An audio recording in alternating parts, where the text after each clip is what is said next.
फातिमा की रानी माँ, प्रभु यीशु की माँ, आसरा तू ही है माँ।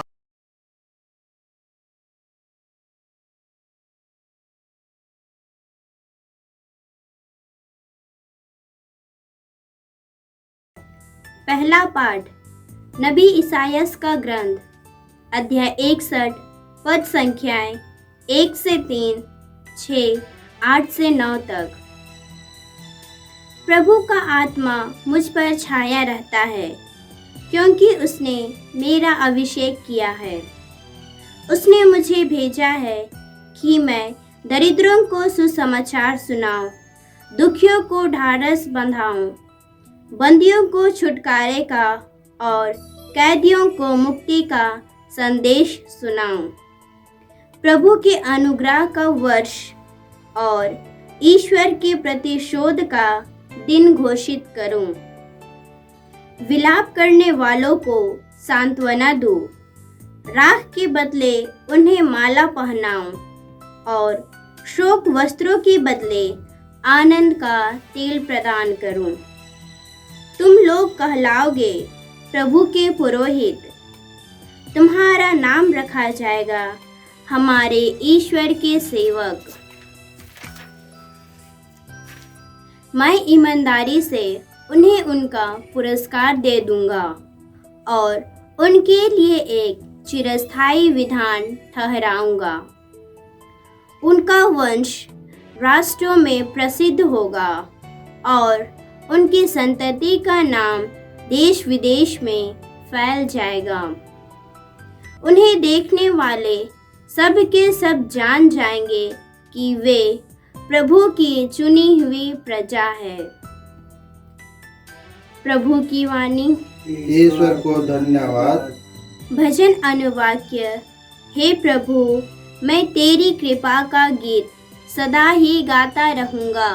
हे प्रभु, मैं तेरी कृपा का गीत सदा ही गाता रहूंगा। मैंने अपने सेवक दाऊद को चुनकर अपने पवित्र तेल से उसका अभिषेक किया।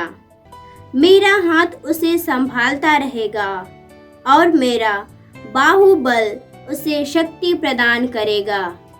अनुवाक्य। हे प्रभु, मैं तेरी कृपा का गीत सदा ही गाता रहूंगा। हे प्रभु, मैं तेरी कृपा का गीत सदा ही गाता रहूंगा।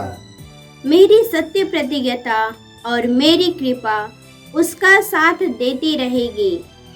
मेरे नाम के कारण उसकी शक्ति बढ़ती जाएगी। वह मुझसे कहेगा, तू ही मेरा पिता, मेरा ईश्वर और मेरा उद्धारक है। अनुवाक्य।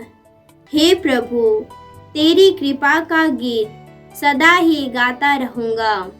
हे प्रभु, मैं तेरी कृपा का गीत सदा ही गाता रहूंगा।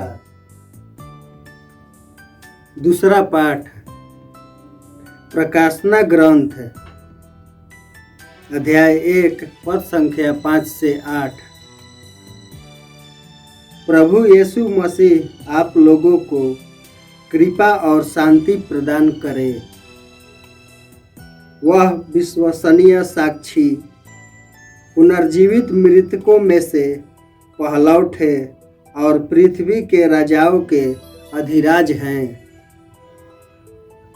वह हमको प्यार करते हैं।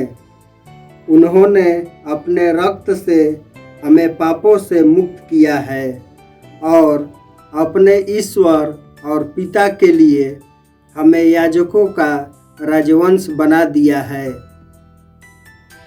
उनकी महिमा और उनका सामर्थ्य अनंत काल तक बना रहे। आमीन। देखो, वही बादलों पर आने वाले हैं। सब लोग उन्हें देखेंगे। जिन्होंने उनको छेदा है वे भी उन्हें देखेंगे और पृथ्वी के सभी राष्ट्र उन पर विलाप करेंगे। यह निश्चित है। आमीन। जो है, जो था और जो आने वाला है, वही सर्वशक्तिमान प्रभु ईश्वर कहता है, अल्फा और ओमेगा, आदि और अंत मैं हूँ। प्रभु की वाणी है। ईश्वर को धन्यवाद। जय घोष। प्रभु का आत्मा मुझ पर छाया रहता है। उसने दरिद्रों को सुसमाचार सुनाने मुझे भेजा है। प्रभु आप लोगों के साथ हो और आपकी आत्मा के साथ। संत लूकस के अनुसार प्रभु यीशु ख्रिस्त का पवित्र सुसमाचार। हे प्रभु तेरी महिमा हो।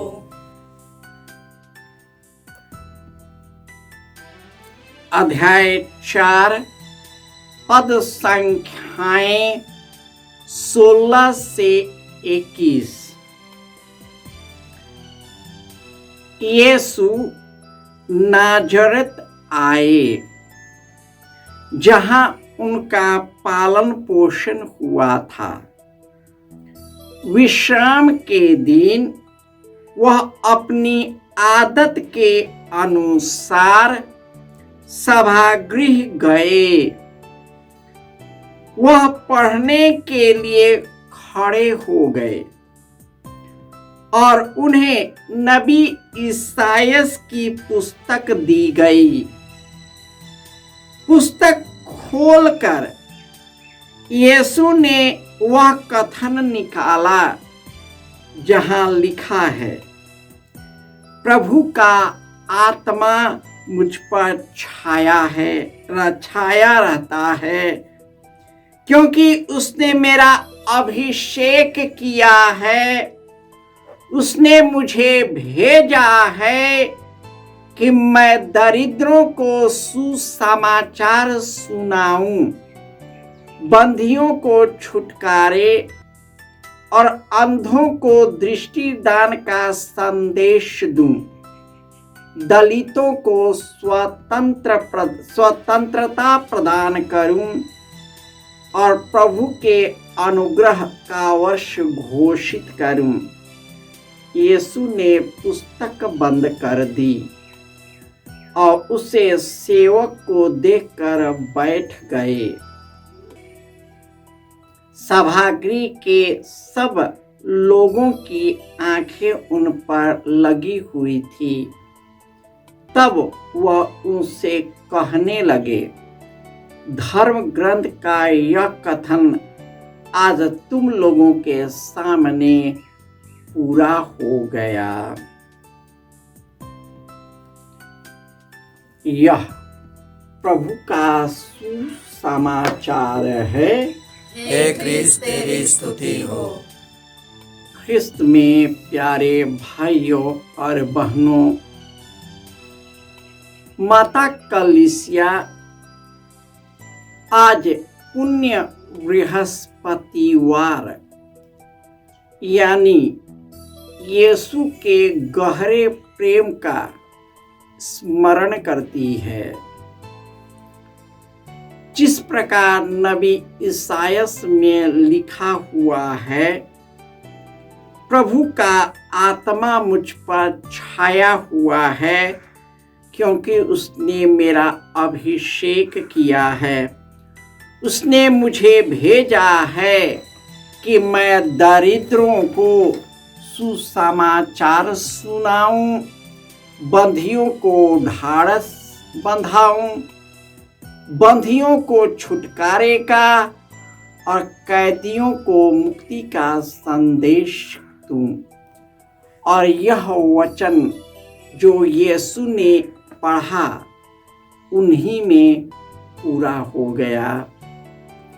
प्रभु यीशु अपने वचनों के द्वारा गांव-गांव में जाकर सुसमाचार का प्रचार करते, दिन दुखियों के साथ समय बिताते, पापियों और समाज के तिरस्कृत लोगों के साथ रहकर उन्हें स्वर्ग राज्य के बारे में बताते, उनकी शारीरिक मानसिक पीड़ाओं को दूर करते और हर प्रकार के रोगों को चंगा करते थे, अपदूतों को निकालते थे और लोग उनके वचनों को सुनकर बड़े ही अचंभे में पड़ जाते थे। और प्रभु यीशु सब कुछ करने के बाद जब उन्हें पता चला कि अब मुझे जाना है, इसलिए प्रभु यीशु अपने रक्त बहाकर हमारे पापों का प्रायश्चित किया है और हमारे पापों को मुक्त कर दिया है।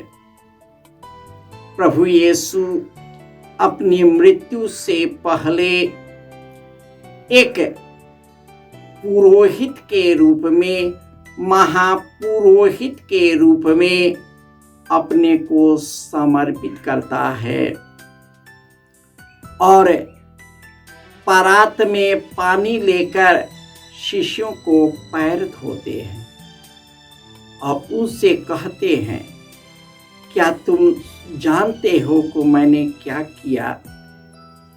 यदि तुम्हारा गुरु और प्रभु होकर मैंने तेरा पैर धोया है, उसी प्रकार तुम्हें भी एक दूसरे का पैर धोना है, सेवा करनी है, एक दूसरे के लिए जीवन समर्पित करना है। जिस प्रकार मैंने तेरे लिए अपना जान और जीवन अर्पित कर दिया हूँ, उसी प्रकार तुम भी एक दूसरे के लिए अपना जीवन अर्पित करो। इस प्रकार प्रभु यीशु रोटी और दाखरस को लेकर अपने पावन शरीर और लहू को हमारे लिए दे देते हैं और इस प्रकार यीशु अपने ही शरीर और लहू के द्वारा एक महाभोज यानी ख्रिस्तिया का स्थापना करता है और इस प्रकार हम उनकी स्मृति में प्रत्येक दिन यीशु के बलिदान में सहभागी होते हैं और यह ख्रिस्तीय बलिदान यीशु के संपूर्ण जीवन को इंगित करता है। अतः हमें यीशु से जुड़कर पवित्र आत्मा से भरकर ईश्वर के प्रेम से रंजित होकर आइए एक दूसरे की सेवा में अपने आप को अर्पित कर दे, जिस प्रकार प्रभु यीशु ने हमारे लिए अपने जीवन अर्पित कर दिया है। इससे किसी का प्रेम इंगित नहीं होता कि वह अपना जीवन अपने मित्रों के लिए अर्पित कर दे, और उन्होंने कलवारी के पहाड़ पर क्रूस पर प्राण त्याग कर अपने आप को बलि चढ़ाकर एक महापुरोहित के रूप में अपने आप को स्थापित कर दिया है।